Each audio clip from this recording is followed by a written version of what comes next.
वेदप्रतिपाद्या जय जय स्वरूपा देवा तुझी गणेश सकला समती प्रकाश निवृत्ती दासू अवधारी दोषी नमो नमो नमी गदा विद्यानंद प्रमुदा पराकर हे प्रमुना विलासिया नमो संसार तम सूर्या अपरमित परम वीर्या तरुण तरतुर्या लालन लीला नमो जगदखिल पालना मंगल मनी निधाना सज्जन वरचंदना राधलिंगा नमो चतुर चित्त चकोर चंद्रा आत्मानुभव नरेंद्रा श्रुती सार समुद्र मन्मथा नमो सुभाव भजन भांजना भवे भकुंभ भंजना विश्वभुवना श्री गुरुराया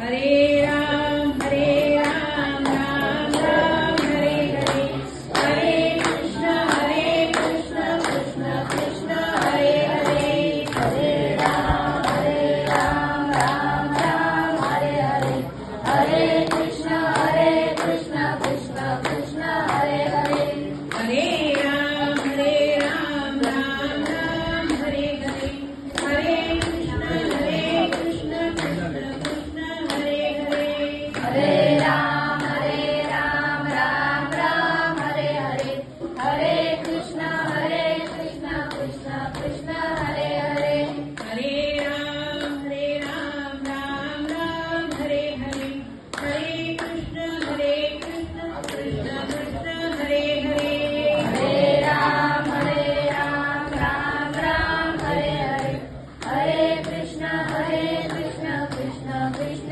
हरे हरे हरे राम राम हरे हरे हरे कृष्ण कृष्ण कृष्ण हरे हरे हरे राम राम हरे हरे हरे कृष्ण कृष्ण कृष्ण हरे हरे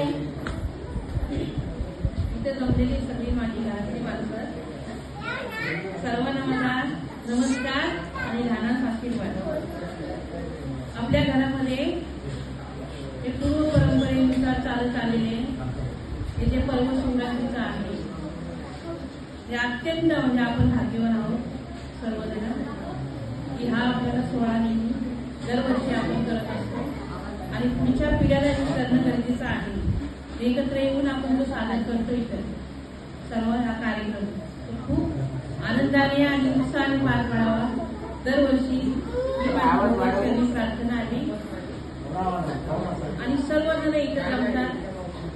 सर्वांना माझा नमस्कार आहे. ज्ञानेश्वरीतल्या 9व्या अध्यायातली एक ओवी येते. तू मन हे निजी करी माझी या भजनी प्रेम धरी सर्वत्र निष्ठाने मनकारी.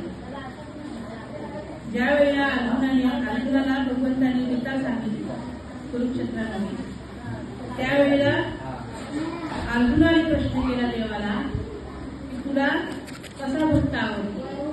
त्यावेळेला अर्जुनाला देवाने काय सांगितलं की तुझं मन जे आहे ते माझ्या ठिकाणी अर्पण कर आणि माझ्या भजनामध्ये प्रेम कर आणि ज्या ज्या ठिकाणी पाहशील त्या त्या ठिकाणी मला पहा.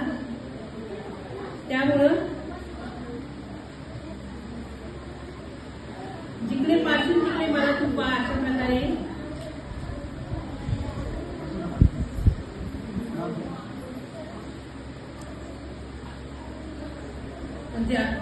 त्याप्रमाणे माझी भक्ती कर. अशाप्रमाणे आपण दरवर्षी करतो. शिवरात्रीचा पर्व साधन करतो. कशाला असतेस ग? कशाला असतेस?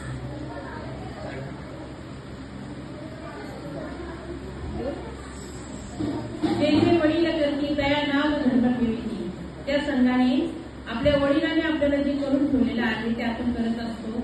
माझ्या वडिलांची विराशिका देवा तुझी चरण सेवा पांडुरंग त्याप्रमाणे आपण जे करतो. माझं एवढं सर्व आपल्या जे तरुण पिढी आहे त्यांना सर्वांनी ह्या गोष्टी आपण करत असतो, सर्वपुरी म्हणा, धंदा म्हणा, उद्योग, सगळ्या गोष्टी करत असतो, पण ह्याला अध्यात्माची गुणी सुद्धा पाहिजे. आणि आपल्या धर्मग्रंथ जे आहे, आपले धर्मग्रंथ सुद्धा आपण त्या धर्मग्रंथांना सुद्धा एखाद्या वेळेस बघितलं पाहिजे. ज्ञानेश्वरी, भगवद्गीता, भागवत ह्या असे जे आपली पुराणे आहेत त्यांचा देखील अभ्यास केला पाहिजे. सर्वांनी त्या गोष्टीकडे लक्ष दिलं पाहिजे. तरुण पिढीला माझं सांगणे, अनेक कलाक्षेत्र आहे त्याच्यामध्ये नाव कमवलं पाहिजे. ज्याप्रमाणे इतर धर्मातली लोक त्यांचा धर्म कुठल्याही प्रकारे बघा, तर मुसलमान असतील, इतर शीख असेल तर त्यांचा धर्मग्रंथ ती तोंडपाठ करतात, पण आपल्या लोकांना, आपल्या मुलांना आपलं धर्मग्रंथ कोणते तेही माहिती नाही.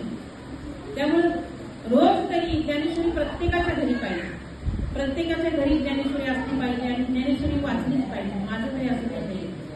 कारण नामदेव महाराज म्हणतात की एकतरी गीतालंकार नाम ज्ञानेश्वरी, एकतरी होवी अनुभव. ज्ञानेश्वरी असा ठेवा आहे की आपला इतका अनुभव ठेवा, त्याच्या प्रत्येक शब्दाला तुम्ही बघाल तर प्रत्येक शब्दामध्ये ते आपलं जीवन कशा प्रकारे जगावं ते आहे.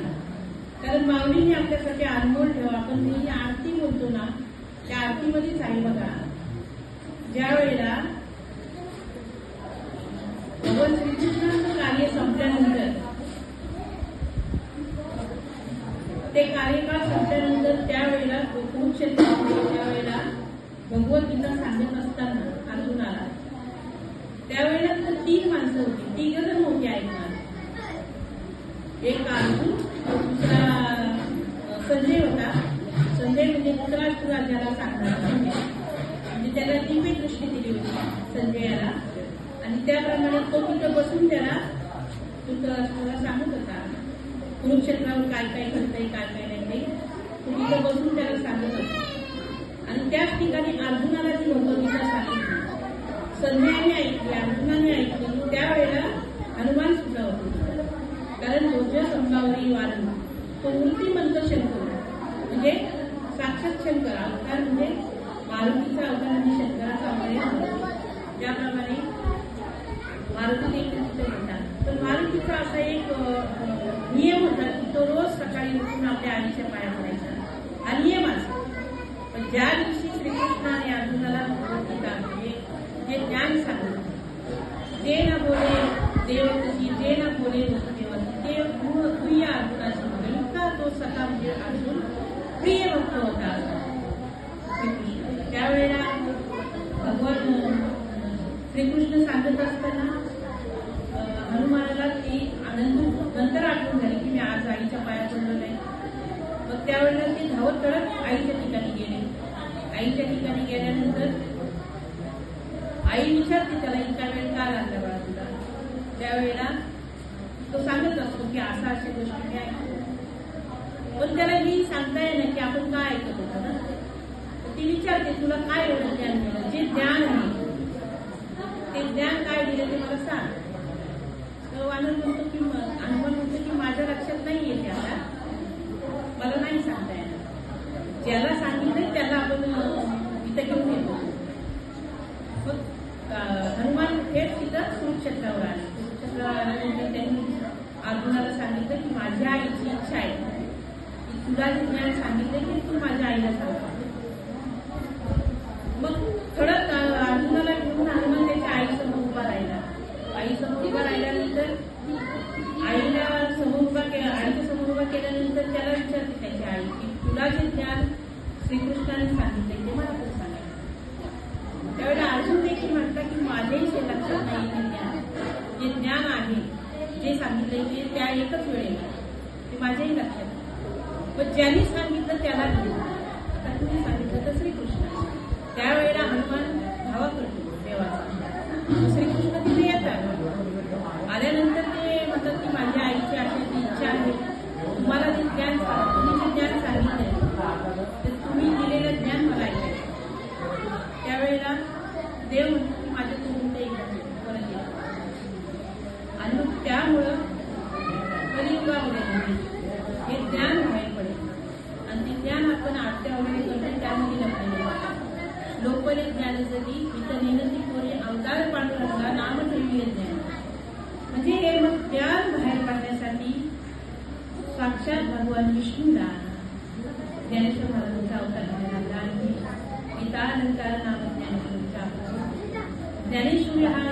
देवाच्या तोंडून मुखाने जो वंदाने आहे ग्रंथ, इतर ग्रंथ आहेत ते लिखित आहे, पण हे स्वतः भगवान श्रीकृष्णाच्या तोंडातून आलेला आहे. आणि मग ज्ञानेश्वर महाराजांचा अवतार झाल्यानंतर त्यांनी हे जे 16व्या वर्षी ज्ञान दिलं आपल्यासमोर ठेवलं, तर 16व्या वर्षी जे घेतलेलं ज्ञान, सांगितलेलं ज्ञान त्यांनी आपल्यासमोर या मराठीमध्ये माझ्या मराठीची बोलत होते तरी अमृतातही पहिला जिंके आईचे अक्षरे असे मिळवले. ज्याप्रमाणे माऊलीने एवढे भोग भोगले असतील, माऊलीसारखं कोणीही भोग भोगणार नाही. 4 भवनांचे इतके हाल होते तरी पण त्यांनी आपल्यासाठी अनमोल ठेवले. आता माऊलीच्या नंतर बघितलं आपण तर त्यावेळेला त्याला म्हणायला गेलं तर कुठला देखील विचारत नव्हतं. आता त्यांसाठी संत जरी संत गेले म्हणून त्याप्रमाणे आता त्यांची किती आपण त्यांच्या नावासाठी एक गोष्ट असतो. त्यावेळेला त्यांची हे जे ज्ञान आपण म्हणू शकत नाही ते केले. आळंदीमध्ये त्यांचं समाधिस्थ म्हणजे संजीवन समाधी तिथं आहे. अनेक प्रकारची लोकांना त्यावेळेला हे होतं की ही समाधी खरी आहे का नाही. कितीतरी अमेरिकेमध्ये इकडून लोक आणून याचा प्रयोग केलाय त्या लोकांनी की आहे, पण ते सत्य आज साक्षात माऊलीने आहे. माऊलीने आणि मला एकच वाटतं की आपल्या हे धर्मग्रंथ आपल्या मुलांनी सुद्धा थोडंफार तरी वाचन केलं पाहिजे. हरिपाठाचं सुद्धा रोज वाचन झालं पाहिजे. ग्रंथ शोधून ते आले पाहिजे. हरिपाठ केलं तरी काय पवित्राची वय हे देणं त्याचं. हरिपाठाची कीर्ती मुखाने तरी लागली. आपल्याला काय मानव जन्म मिळाला, आपण भाग्यवंत आहोत. मानव जन्म हा कधी सहजासहजी मिळत नाही. आणि तोही बघा जन्म झालेल्या मुलाला ज्या वेळेला आपला जन्म झाला होता त्यावेळेला त्या मुलाला काही माहिती नसतं. जन्माला आल्यानंतर तो एक हाडामासाचा रक्ताचा गोळा असतो. ज्याप्रमाणे आपल्या घरामध्ये संस्कार देतो त्याप्रमाणे ते घडत जातं. जे 2 महिन्याचं झालं, 3 महिन्याचं झाल्यानंतर अंगी वळण जातं. पण हे वळण इंद्रिय असतं कळलं. त्याप्रमाणे घरातले संस्कार असतात ते त्या मुलाला असते लागत जातात. त्याचे जे घरातले संस्कार 2 महिने 3 महिने घरातली बोली भाषा, घरातले जे वळणं असतात ते इतरांचं वागणं असतं ते बघून त्या मुलाचं ते अनुकरण करत असतात. आणि मग मोठं झाल्यानंतर त्याप्रमाणे 16व्या वर्षी किंवा बघा तारुण्यपणा तारुण्य वयाचं इच्छा तारुण्य म्हणजे त्या 16 वर्षी जेव्हा तारुण्यपणा प्रवेश करतो त्यावेळेला त्याच्या अंगी अनेक प्रकारच्या इच्छा कामना अशा हे करतात. मग त्याच्या ठिकाणी अभिमान प्रवृत्त होतो, अहंकार होतो, अशा गोष्टी निर्माण होतात शरीरामध्ये. आता आपण पाळल्यानंतर ज्ञानेश्वरी सगळ्या गोष्टी आहेत की शरीरामध्ये घडणारे जे प्रकार आहेत अहंकार, अभिमान, लोभ, माया, मोह सगळ्या गोष्टी अनेक नावाच्या. पण आपल्याला काय सांगितलंय की जी बुद्धी असते ना बुद्धीमध्ये पहिलं येतं, नंतर मग आपल्याला मनाला सांगितली बुद्धी की असं करायचं. मन जेव्हा सांगेल त्यावेळेला त्या गोष्टी करत असतात. नाहीतर ते मनामध्ये आल्याशिवाय ती गोष्ट होत नसते. कुठल्याही प्रकारे बघा चांगल्या वाईट गोष्टी 2 प्रकार, सगळ्या गोष्टी 2 प्रकार, चांगल्याही असतात वाईटही असतात. घेणं तर घेणं आपल्या हातात असतं. आपण चांगले घ्यायचं की वाईट घ्यायचं. त्याप्रमाणे संस्कार जसे असतात घरातले ते मुलांना त्या वयातच ते घडायला पाहिजे. नंतर कारुण्य ज्याप्रमाणे त्याच्या मनामध्ये कुठल्याही प्रकारची लोभ किंवा इच्छा निर्माण झाली ती पूर्ण नाही झाली की त्याच्या ठिकाणी काय होतं राग, द्वेष म्हणजे ज्या गोष्टी घडत नाही मग त्याच्या ठिकाणी राग, द्वेष, मत्सर, एखाद्याबद्दल मत्सर वाटणं, त्याचा राग येणं या गोष्टी घडत जातात. आणि त्यानंतर मग तो राग काही लोकांना थोडाफार ज्ञान असल्यामुळे ते कमी होते. पण नंतर मग तो राग जर उफाळून आला की तिथं भांडणं विनाकारण काही अर्थ नसतो त्याला पाहायला गेलो तर. पण इथं या शरीराच्या गोष्टी आहेत ना या शरीरातच घडत असतात. आणि तुम्ही जशा प्रकारे घरातले संस्कार किंवा तुमचे आचार विचार शुद्ध पाहिजे, आचार शुद्ध पाहिजे, विचार शुद्ध पाहिजे. त्याप्रमाणे अनेक धर्मग्रंथांचे आपल्याला नेहमी आपल्याला धर्मग्रंथ आपल्या खेळत असलं पाहिजे, त्यांचं वाचन केलं पाहिजे. काही झालं म्हणजे ज्याप्रमाणे एखादे फोनला चार्जिंग असेल आणि मग त्याला चार्जिंगची गरज असते तशी शरीराला सुद्धा अध्यात्माची चार्जिंग. बघा तुम्ही नामामध्ये कधी गेला नामे करता नाही कोणी ऐसा द्यावा म्हणून नामामध्ये अध्यात्म नाम घ्याल तेवढं तुम्ही ईश्वराच्या इतकी नामावली शक्ती मन मी मनामध्ये काय करू दुसऱ्याबद्दल खरंच प्रेम कधीच नसावा.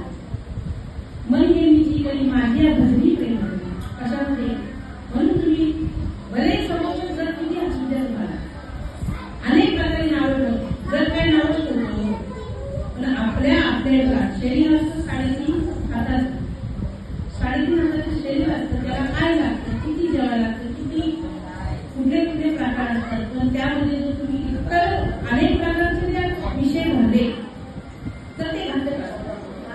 पण अध्यात्माला भरला तुम्हाला तुम्ही ते शरीर सुद्धा चांगलं राहतं निरोगी सुद्धा राहतं आणि त्याच्यापासून कुठल्याही प्रकारच्या वाईट गोष्टी घडत नाही. कारण अध्यात्माच्या वाटेवर जात असताना तो आपण व्यक्ती म्हणू शकत नाही तो वाईट होणार आहे. समाजामध्ये कुठेही काय नाही तुम्ही बाळ असले बाळ 2 माणसं चाललेल्या नमस्कार करतात ही ताकद आहे नामाची. म्हणून भजन आता ही आपली एवढी तरुण पिढी आहे सांगणं माझं एवढंच नाही मला मी बळजबरी मागून घेतल्या या गोष्टी सांगण्यासाठी की कशा कशामध्ये कोण वाढत व्हा कोण जाईल व्हा घरामध्ये प्रवचनाची तयारी करा आणि अध्यात्म हा असं सहज गरज नाही त्याला अभ्यास देखील तेवढा करावा लागतो. सगळ्या प्रकारचं ज्ञान लागतं समाजामध्ये इतर अनेक प्रकारचं त्याला ज्ञान लागतं. नुसतं आपण म्हणतो आता ज्ञान असतं की सांगण्याची तयारी ठीक राहतं ती माझी मी म्हणते पण मला कुठं ते सांगायचंच आहे हे तुम्ही करत आहे आणि मला एवढंच तरुण वाटत की आपल्या देवानी आपल्या मेन म्हणजे महाराष्ट्र ही संतांची भूमी आहे. महाराष्ट्रासारखी या भारतामध्ये सुद्धा भूमी आहे. भारतामध्ये देवानी बरेच ठिकाणी अवतार घेतले रामाचा अवतार अयोध्येत झाला कृष्णाचा अवतार मथुरेत झाला आपल्या अवतार नाही झाला पण देवाला वेळ वाटतं ना आपण महाराष्ट्रासाठी काय म्हणून साक्षात उभा आणि त्यांनी नंतर एवढी संत मंडळी झाली एवढी महाराष्ट्रात झाली. महाराष्ट्रात झाल्यानंतर जेवढे जेवढी संत झाली तेवढ्याबरोबर देवाने त्यांची कामं केली. एकनाथ महाराजांच्या वेळी 32 वर्षे देव पाणी व्हायचं एकनाथ महाराजांना माहितीच नाही. जरी जनाबाई सगळं तर जनाबाईने सगळं काम केली गळण काढलं गळीचा काढीचा तुझं गाडीनं काढून तुझं अजंता तिच्याबरोबरच असायचा तिच्याबरोबर सगळी काम करायचं म्हणजे संतांची एवढी आणि आता सांगितले कलियुगी उतारे हरिचारामे. कलियुग म्हणजे काय कलियुगामध्ये जप जप बघा जपत क्रियाने सर्वागती लागतो म्हणजे जप तप योग याग हे जे दिलेले प्रकार हरिपाठाची प्रत्येक ओळ वाचा त्याचा अर्थ काढायला जायलाच नको दुसऱ्या एवढं त्यामध्ये ज्ञान वाटलं. ज्या वेळेला पूर्वी साधू संत असायची ऋषीमुनी असायची ते अनेक वर्ष तपश्चर्या करून देवाची प्राप्ती करून घ्यायची. पण कलियुगी उतार नामस्मरण करा फक्त कामामध्ये कामकारी होणार आम्हाला जाईल भवस्वरूप सुख होईल. ज्या वेळेला आपला हा नरदेह 3.5 फुटांचं शरीर आहे ते नष्ट होईल. आपण आपल्याला माहिती नाही जन्म आणि मृत्यू माणसाला माहिती असतो. जन्म माहिती असण्याच्या वेळेस न मिळेल पण मृत्यू माहिती कधी होईल काय होईल. आता जर सांगता तिथे अनेक रोगांनी प्रचार मांडलेला आहे तिकडे जाऊन तिकडे अनेक नवीन नवीन कोरोनाच्या काळात सगळ्यांनी पाहिलं काय प्रकार होता तरी पण माणसांच्या ठिकाणी अहंकार किंवा ज्या गोष्टी आहेत त्या गेल्या नाही.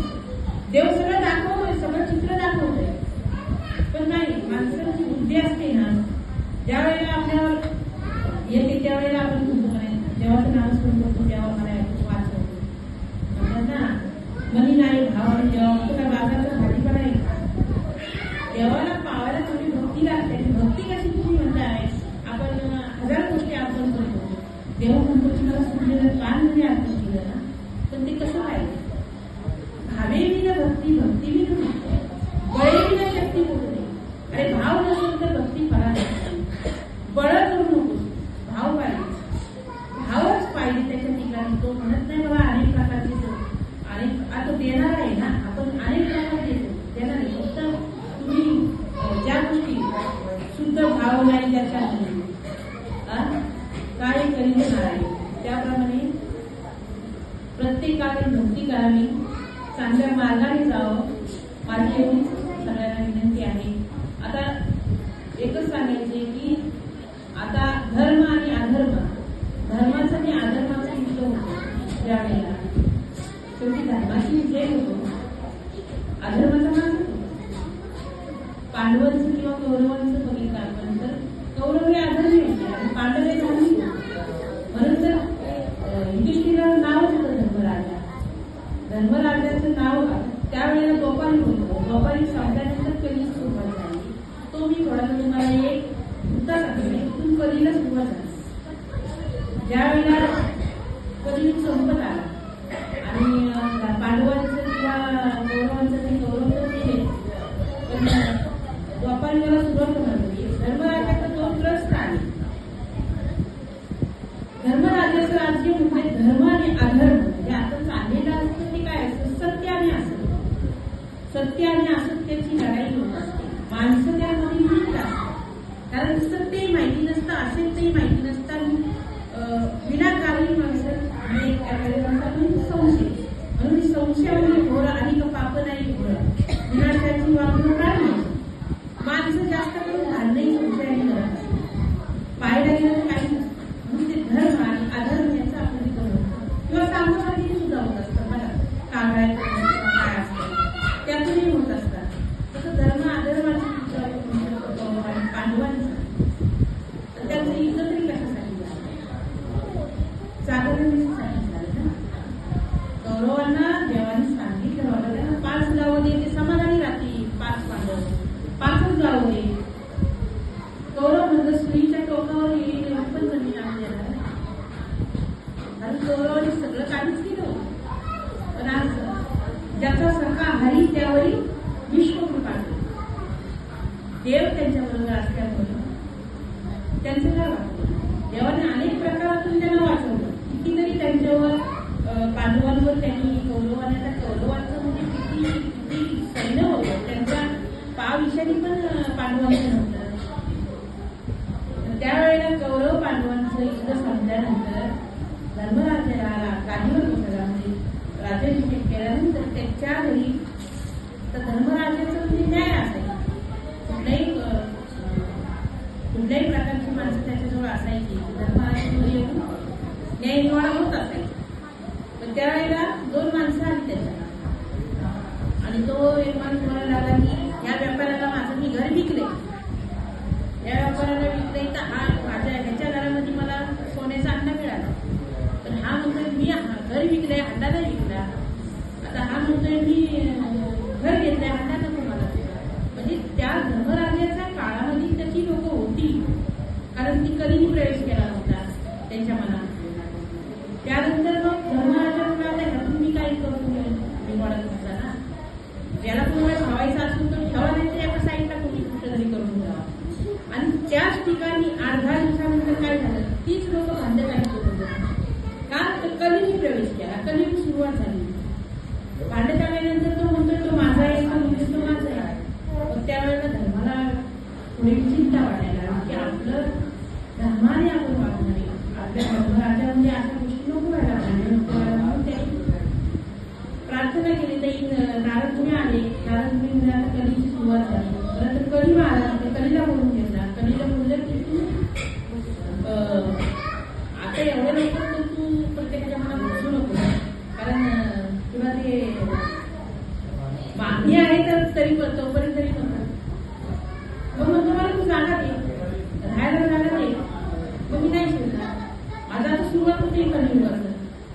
राहायला जागा दे म्हटल्यानंतर त्यांनी जागा ते चालू, एक जुगार, एक मटका आणि हे रेषा वगैरे असं 4 ठिकाणं दिली त्याला राहायला. ठिकाणी तू 4 ठिकाणी काय तेवढी जागा नाही पडत. मग सोन्याच्या ठिकाणी सोनं असतं ना, सोन्याच्या ठिकाणी तर ते सोनं कसं पाहिजे धर्माने कमवलेलं असतं ते नाणी लबाडी करून कमवलेलं असतं. हमकार चोरीचं किंवा 1-2 नंबरचं खांद्याचं किंवा असे असेल तर मी हमकार होते कलेही सांगतो ती जागा दिली. आणि ज्या वेळेला कधी धर्मराजाचं हे संपल्यानंतर मग अर्जुनाचा दुसरा मुलगा होता परीक्षित. तुम्हाला कथा माहिती असेल एखाद्या परीक्षिताचं फार मोठी. परीक्षित ज्या वेळेला हे सगळं धर्मराजाचं राज्य संपल्यानंतर पांडवांचा देह काढून पांडवांनी स्वर्गवास म्हणजे ते स्वर्गावर चालत गेली. तिकडं उत्तर प्रदेशमध्ये स्वर्गारोहिणी म्हणून आहे ना, तिथे चालत गेली. तर मग इकडं पांडवाला गादीवर बसवल्यानंतर भीमाचा अर्जुनाचा मुलगा दुसरा परीक्षित, एक अभिमन्यू होता दुसरा परीक्षित म्हणला आमच्या आजोबांची एवढी संपत्ती आहे, एवढे मोठ्या मोठ्या ट्रका म्हणजे मोठ्या पेट्या असतात ना त्या भरलेल्या आहेत, काय आहे त्यात बघा. उघडली त्यांनी पेटी आणि बघितलं तर सोन्याचं मुकुट वगैरे असतात ते. त्याची काय इच्छा झाली त्यांनी डोक्यात घातला, तो सोन्याचा होता. आता तो कुणी हे केला होता भीमाने ज्या वेळेला तिचा फोन केला होता त्याच्या डोक्याचा मुकुट तो घातलेला होता. आता तो राक्षसाचा होता, एक राक्षस माणसाची होती, माणसंच होती पण त्यांचे गुण होते ते राक्षसी होते म्हणून माणसाच्या ठिकाणी करून दिलं होतं. एक दैवी गुण पण आहे एक राक्षसी होते पण माणसाने कुठला घ्यायचा, दैवी घ्यायचा का राक्षसी घ्यायचंही माणसाचा. मग त्यावेळेला भीमा परीक्षित डोक्यात धारण केल्याबरोबर कधी त्याच्या मनामध्ये प्रवेश केला. आता त्यावेळेला शिकारी करायची म्हणजे राजा लोक शिकारी करायचे म्हणून तो शिकारीला गेला जंगलामध्ये. तो मुकुट घालून गेल्यानंतर शिकारीला गेल्यानंतर तिथं मुली होते, ऋषी आपले तपश्चर्या करत होते. मुद्रा लागली ताण लागली म्हणून तो त्या ऋषींच्या आश्रमामध्ये गेला. आश्रमात गेल्यानंतर आता ते ऋषी म्हणजे ध्यानस्थ होते, त्यांना काय माहिती हा राजा आहे. तर ह्याला राग आला, म्हणला की एवढा मोठा राजा आणि या ऋषीने मला साधं ओपन केलं नाही. आता ते ध्यानस्थ असल्यामुळे त्यांचं लक्ष नव्हतं, ह्याला राग आला. ह्याने काय केलं, एक मेलेला साप होता ना त्याच्या गळ्यामध्ये टाकल्यानंतर आणि तो तिथून गेला. त्या साप गळ्यामध्ये टाकल्यानंतर ऋषींचा मुलगा आला आणि त्यांनी पाहिलं तर ते ऋषींचे शिष्य होते. त्यांनी सांगितलं की परीक्षित राजा आला होता आणि त्यांनी आपल्या वडिलांच्या गळ्यामध्ये हा मेलेला साप टाकला. मग त्यावेळेला त्यांनी शाप दिलेला होता की तू 7व्या दिवशी मरशील आणि तो पण साप बसूनच तक्षे 7व्या दिवशी तू मरशील. आता इकडं ह्या ऋषी जेव्हा धानस्थ होते ते जेव्हा त्यांनी लहान लग्न झाल्यानंतर जागृतावस्थेमध्ये आल्यानंतर त्यांनी बघितलं तर आपल्या मुलांनी त्यांना शाप दिला. त्यांना वाईट वाटतं की आज एवढा मोठा राजा त्यांनी शाप नको द्यायला पाहिजे. त्यामुळे ते थेट ते ऋषी हस्तिनापुरात आले आणि त्यांनी सांगितलं की तुम्हाला असा शाप दिलाय माझ्या मुलाने. आता परीक्षित म्हणणार काय का मग आता ह्याच्यावर उपाय का, म्हणजे मरणाची भीती प्रत्येक व्यक्तीला आहे. मरण तुम्हाला हवंय म्हणलंय का कोण त्याला मग तुम्हाला मरण हवं नाही. परीक्षितच दिली 7व्या दिवशी शाप ऋषीचा शाप आहे तो खरंच बघा. 7व्या दिवशी मरणार तर याच्यावर उपाय काय. नारदजींनी सांगितलं याच्यावर एकच उपाय, भागवत कथा. 7 दिवसाची भागवत कथा ती कर तू. मरण म्हणजे मृत्यू काय आहे तुला ते भागवत कथेत कळलं. परत शिकायला 3ऱ्याच दिवशी माझा आता जरी मला मृत्यू आला तरी काय इतकी भागवत सुद्धा कथा सार आहे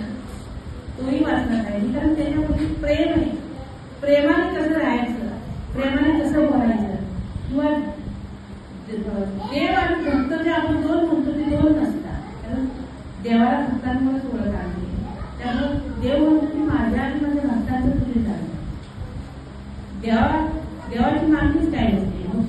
देवाला प्रश्न केला तर देव मोठा भक्त मोठा, तर देवाने सांगितले भक्त मोठा. कारण भक्तांनी संतांनीच त्यांची ओळख करून दिली ना.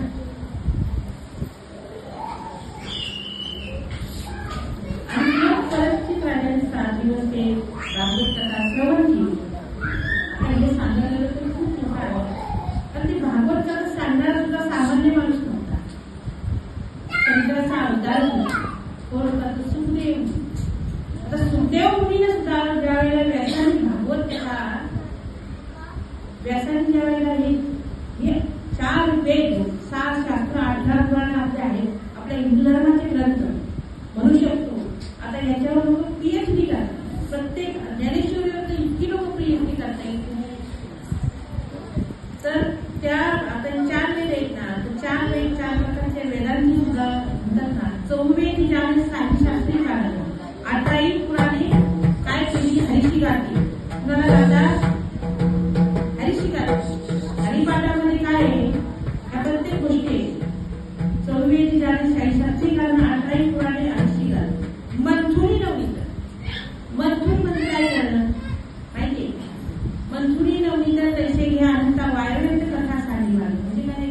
आपण ज्या वेळेला दुधाचं विरजन करणार, दुधाचं विरजन घातल्यानंतर ते दही होतं आणि दह्याला ज्याप्रमाणे घुसळलं, मंथून म्हणजे मंथन करणं म्हणजे घुसळणं, आणि घुसळल्यानंतर त्यातून लोणी बाहेर. आता लोणी तुम्ही बाहेर काढल्यानंतर त्यातून तूप तयार करायला सुद्धा त्याला आगीला ठेवायला लागतं. म्हणजे तूप तयार करायला मोठी मोठी एक प्रक्रिया करायला. दुधाचं दही, दह्याचं तूप, ताकाचं लोणी, लोण्याचं तूप. त्यानंतर ते तुपाला ज्याप्रमाणे अग्नीमध्ये ठेवायला लागतो, त्याप्रमाणे मनुष्याला सुद्धा अध्यात्माच्या वाटेवर चालत असताना ह्या गोष्टी कराव्या. अध्यात्म सुद्धा साधन सुद्धा नाही, त्याचा खूप अभ्यास करावा लागतो.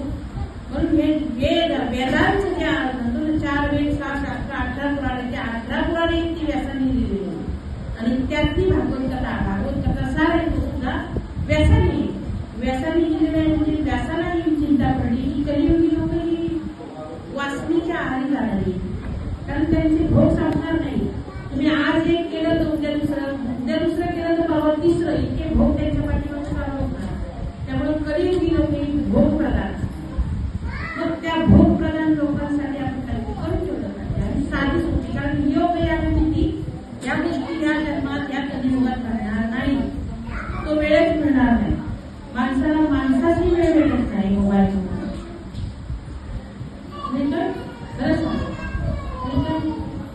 अरे कोण आला तरी आपण येत नाही. हा, तर तो वेळ भेटत नाही. तर तुम्हाला अभ्यास करायचा पण काढायचा वेळ, कारण नामाप्रते तत्व नाही रे अनिता, वायाने अर्थ झाले. नामाप्रते तत्व, हे नामाचं तत्व आहे ते माणसाने अंगीकार केला पाहिजे. वायाने पंचा जातून वाया गेल्याशिवाय राहणार. हरिपाठ नाम इतकं श्रेष्ठ आहे. त्या नाम घेण्यासाठी वाचनाची गरज आहे. प्रत्येकाने थोडंफार तरी अध्यात्माचं वाचन केलं पाहिजे. मनुष्य जन्माचं खरंच आज आहे उद्या नाही, काही सांगता येत नाही आणि पुन्हा मनुष्य जन्म नाही.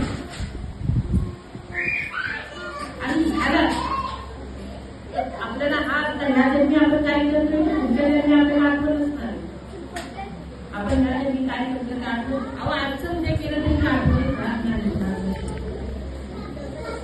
म्हणून हरिपाठ तुम्ही सारखा विचार केला ना, कळून घेतला ना, तर मग ते नाम काय आहे ते आपल्याला कळत. आणि त्यामुळे त्यावेळेला भागवत त्यांच्यामध्ये सांगायचा की कलियुगी लोकांसाठी भागवत आपली तयार करून ठेवलं. कलियुगी लोकांना सोपा पडेल वाचायला म्हणा, त्याच्या वाढवले. पण हा भागवत प्रचार खूप चालला. भागवत प्रचार करण्यासाठी त्याला संसारी मनुष्य नाही पाहिजे, त्याला योगी माणूस पाहिजे, वैरागी माणूस पाहिजे, त्याला संसारातून जो मुक्त झालेला त्याच्या ठिकाणी काम, क्रोध, लोभ, मोह, मत्सर या गोष्टी नाही पाहिजे, असा व्यक्ती पाहिजे. आता असं कोण पाहिजे? तर असं कोण आहे? शंकर करते. बघा तुम्ही देवाच्या तुम्ही बघा काय आहे, अंगात कपडे, वैरागी, स्मशानात राहणार, कसा पाहिजे? ज्ञानी. आपण म्हणतो ना आदिनाथ तुम्हाला विचार केले, मग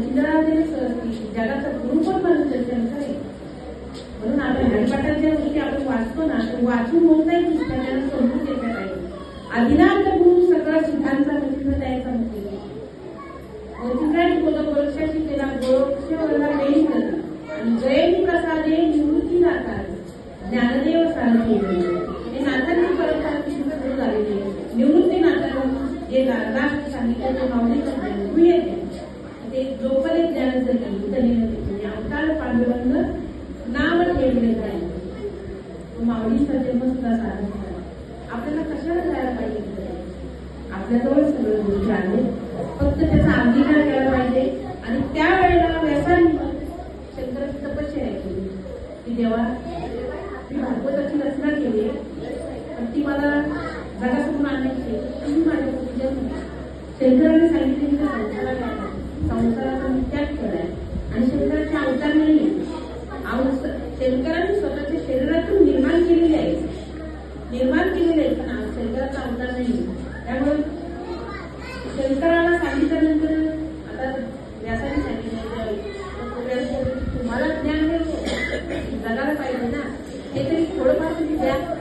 त्यावेळेला शंकर बोलले पण व्यासांच्या पत्नीच्या गर्भाला राहिल्यानंतर ते 100 वर्ष बाहेर चालले. संसाराची भीती या ही माया आहे ना, संसाराची माया आहे, याच्यामध्ये आनंद फसलो. त्यावेळेला व्यासाने विचार बाहेर नाही येत नाही, मला भीती वाटते संसार नाहीये. त्या आल्यानंतर हे ते जन्माने सोडले, मला मुळात पडायचंच नाही म्हणाले. याच्यासाठी व्यासाने खूप प्रयत्न केला. सुखदेव मुली नाव ठेवलं आणि सुखदेव हे शंकराचे अंग असल्यामुळे ते सुद्धा वैराग्य होते आणि मग त्यांनी भागवताची सगळीकडे टीका केला. सांगण्याचं माझं एवढंच आहे की तरुण पिढीला काहीतरी घ्या आणि घरामध्ये आपल्या जरी आम्ही जरी वेळेतून ठेवला असतो ते तुम्ही मानून घ्या आणि दुसरे असेल तर मागूया.